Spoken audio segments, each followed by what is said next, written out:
नमस्कार दोस्तों, कैसे हैं आप सब। उम्मीद करता हूं आप सब बेहतर होंगे, सकुशल होंगे। दोस्तों, धोखे से फिल्म बन जाने के बाद जो कार्रवाई पुलिस करती है, आज कई दिनों के बाद एक खबर आ रही है कि एक दिल्ली पुलिस की स्पेशल सेल ने एक बड़ी कार्रवाई की है। जी हाँ दोस्तों, जिस गिरोह को पुलिस ने गिरफ्तार किया है, उस गिरोह ने एक आर्मी के रिटायर्ड अधिकारी से 1,80,00,000 रुपए ठग लिए थे। अमाउंट सुनकर आप चौंक सकते हैं, पर यही सच्चाई है मेवात के साइबर अपराधियों की। कई दिनों के बाद ये गिरफ्तारी हुई, इसलिए बड़ी बात है। नुहू में जब वो कांड हुआ था, उसके बाद गिरफ्तारियां अचानक से रुक गई थी। पुलिस को नए सिरे से अपनी टीम को डिप्लॉय करने की रणनीति बनानी पड़ी, क्योंकि वहाँ पर जो स्थितियाँ थी वो पहले से बदल चुकी थी। पुलिस कोई रिस्क नहीं लेना चाहती। वहाँ पर कहीं ना कहीं पुलिस महकमे का मोराल भी डाउन करने की कोशिश की गई, पर इंडियन पुलिस चाहे किसी भी स्टेट की हो, वो जब करने पर आ जाए तो उसे कुछ भी काम करना उनके लिए असंभव नहीं है। यही जीता जागता उदाहरण पेश किया दिल्ली पुलिस की स्पेशल टीम ने। जी हाँ दोस्तों, मामला है ये 7 तारीख को गिरफ्तारी हुई थी और बीच में मैं बिजी था, इसलिए आपको जानकारी नहीं दे पाया था, बट अभी दे रहा हूँ।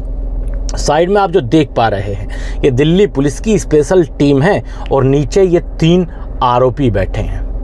पीछे जो चमचमाती थार खड़ी है, ये भी इन्हीं आरोपियों से पुलिस ने बरामद की है।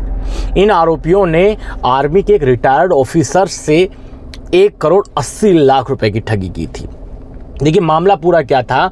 दिल्ली अपराध शाखा की टीम ने आर्मी के रिटायर्ड अधिकारी से 1.8 करोड़ की ठगी के मामले में एक गिरोह का पर्दाफाश किया है।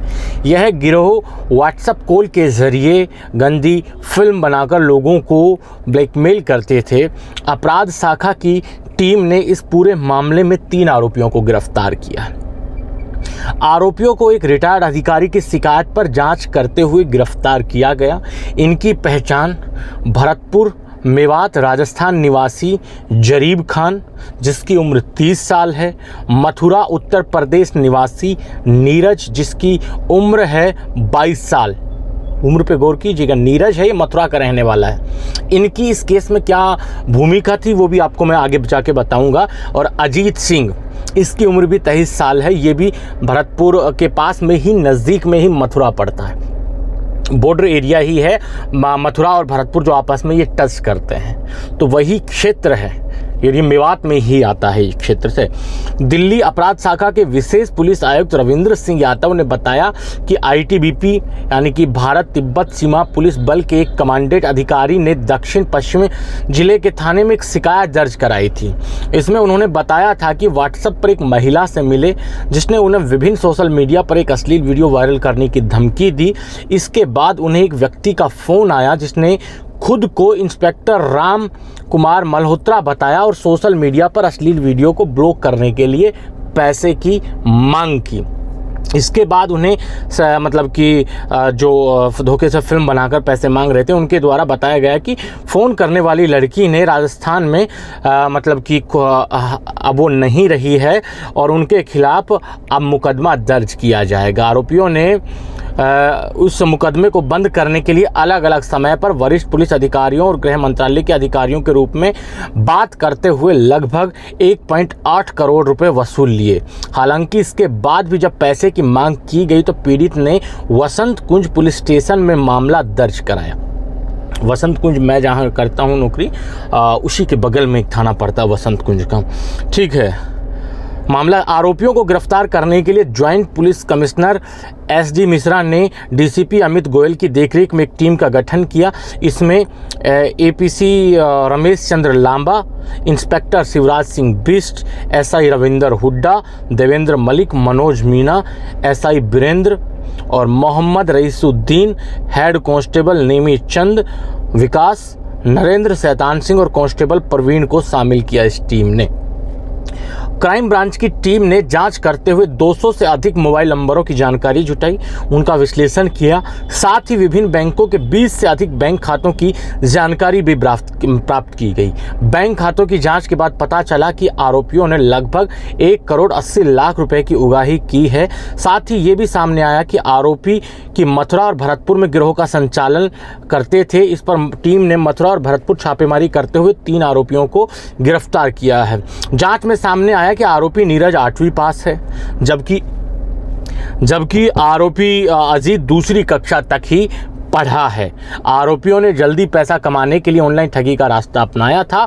फिलहाल तीनों आरोपियों को गिरफ्तार कर लिया गया है और उनके खिलाफ विभिन्न धाराओं में मामला दर्ज करके आगे की जांच की जा रही है। अब यहाँ देखिए, इसमें जो एक आरोपी है, मैं आपको नाम बताता हूँ उसका, जो इसका जो मतलब सरगना था, इसका जो गिरोह का जो गैंग का जो लीडर था, उसका नाम है जरीब खान। ये भरतपुर का रहने वाला है और इसी की देखरेख में अंकित और अजीत, जो ये 2 अपराधी हैं, ये काम करते थे। अब जो मेन चीज़ यहाँ है, जरीब खान जो कि भरतपुर का रहने वाला है, ये इस टीम को ऑपरेट करता था।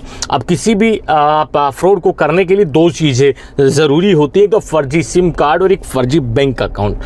तो अंकित और अजीत जो कि मथुरा के रहने वाले थे, उनकी जिम्मेदारी थी कि वो बैंक अकाउंट्स, फर्जी बैंक अकाउंट्स और फर्जी सिम कार्ड्स अरेंज करके जरीब खान तक पहुंचाते थे। हमारे सोर्स से हमें पता चला है कि पुलिस ने जिन बैंक अकाउंट्स को फ्रीज किया था, उनके मालिकों के द्वारा पता चला कि वो उस अकाउंट का इस्तेमाल ही नहीं करते थे। पुलिस ने जब गहनता से जाँच की, जो अकाउंट होल्डर्स थे उनसे पूछताछ की, तो उन्होंने बताया कि उनके अकाउंट ओपन उन्होंने कराया था किसी बैंक के किसी व्यक्ति के माध्यम से। और जब उस बैंक के व्यक्ति से पूछताछ की तो अंकित और अजीत का नाम सामने आया।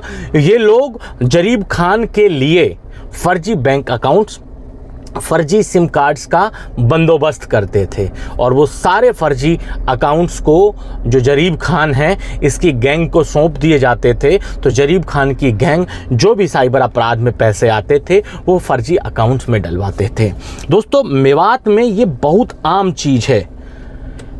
देखिए, इनके पास फर्जी बैंक अकाउंट्स हैं। ये फर्जी बैंक अकाउंट्स मासूम लोगों के को झांसे में देकर, यानी कि जो कम पढ़ा लिखा है, बेरोजगार है, यानी कि जो छात्र हैं, स्टूडेंट हैं, इनको अपने झांसे में ये लोग लेते हैं। झांसे में लेकर उनको या तो कमीशन बेस के ऊपर उनसे कहा जाता है कि आपके अकाउंट में पैसा आएगा, जितना पैसा आएगा उसका इतना % आपको मिल जाएगा, या फिर उनको झांसा दिया जाता है। कुछ गरीब लोग होते हैं, उनको झांसा दिया जाता है कि सरकारी योजना में आपको कुछ पैसा प्राप्त होगा, सरकारी योजना में आपको जो लाभ मिलेगा वो आपके नए बैंक अकाउंट में आएगा और उसके लिए आपको बैंक में अकाउंट खुलाना पड़ेगा। हम घर में आके अकाउंट खोलते हैं। तो ऐसा करके लोगों के बैंक अकाउंट खुलवाए गए, उनके अंगूठे से उनकी बायोमेट्रिक कराई गई, उनके साइन हस्ताक्षर करके, उनके आई कार्ड लेके उनके बैंकों में फर्जी अकाउंट्स खुलवाए गए और वो अकाउंट होल्डर को दिए ही नहीं गए। उस अकाउंट की पूरी किट साइबर अपराधियों को बेच दी गई। पहले, आज से 6 महीने पहले, 7 महीने पहले एक किट 5-6 हज़ार रुपये में बेची जाती थी, पर अब ये जो फर्जी बैंक अकाउंट्स खुल रहे हैं, ये एक फर्जी बैंक अकाउंट 10,000, 15,000, 20,000 इतने रुपए में साइबर अपराधियों को बेचे जाते हैं। और इसमें दलाली का काम बैंक के कर्मचारी भी करते हैं।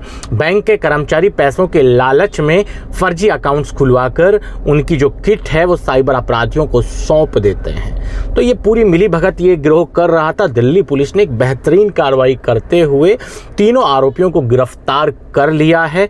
अब देखिए, दिक्कत यही आती है, 1 करोड़ 80 लाख रुपए किसे कहते हैं यार। जब एक कमांडेंट से रिटायर्ड आदमी, इतना बड़ा अधिकारी, जब इनके झांसे में फंस सकता है, तो आप और मैं और बाकी जो लोग हैं जिनको ज़्यादा मतलब नहीं है, कोई अपनी तैयारी कर रहा है, कोई पढ़ाई कर रहा है, कोई अपना बिजनेस पे ध्यान दे रहा है, कोई खेती बाड़ी कर रहा है, वो बेचारे इन सब चीज़ों से क्या मतलब सावधान रहेंगे। जब इतने पढ़े लिखे लोगों का ये हाल है, वो 1 करोड़ 80 लाख रुपए तक दे रहे हैं। तो ये खबर थी। अच्छी बात ये रही, पुलिस ने उनको गिरफ्तार कर लिया है, 200 से ज़्यादा सिम कार्ड को ब्लॉक कर दिया है।